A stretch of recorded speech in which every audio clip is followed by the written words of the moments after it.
mag-convert tayo ng clutch mga lodi. Yung semi-automatic natin gawin nating manual kasi mag-slide na yung primary lining niya.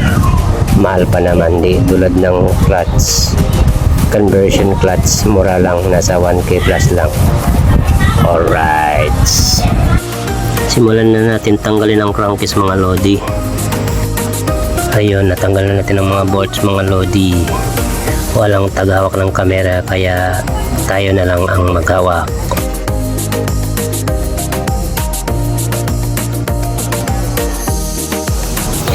Kinabit ko na pala yung clutch lever niya mga lodi.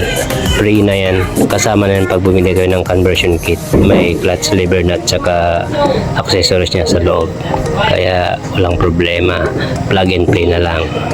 Ito yung bearing niya mga lodi, papalitan natin, hindi na natin tanggalin yung original bearing. Tapos doon natin ilagay, tanggalin natin yung cover niya para dalaw yan ng oil. Ayan mga lodi, nakabit ko na yung bearing. Ito yung niya, stock natin, itago lang natin para kung sakaling gusto natin mabalik ulit sa semi automatic bibili lang tayo ng primary clutch.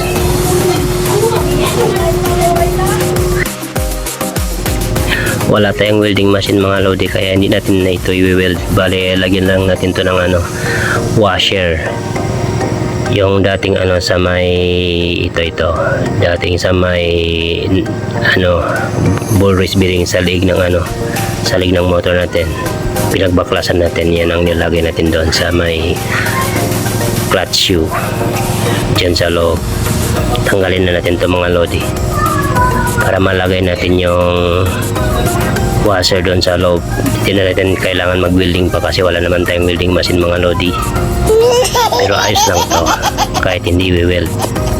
Dito natin ilagay ito mga lodi.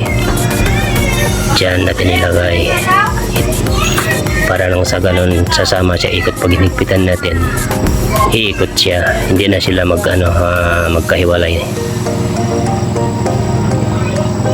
Ayun, nakabit na natin mga lodi. Ilagay na natin yung triangle na lock niya sa sa labas.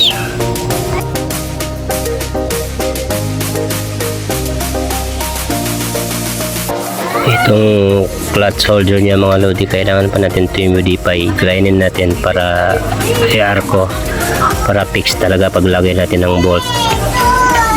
Ayun mga lodi, ayos na siya.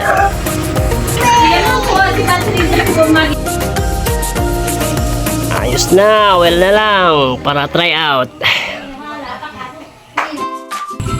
Ayos na, na-road test na.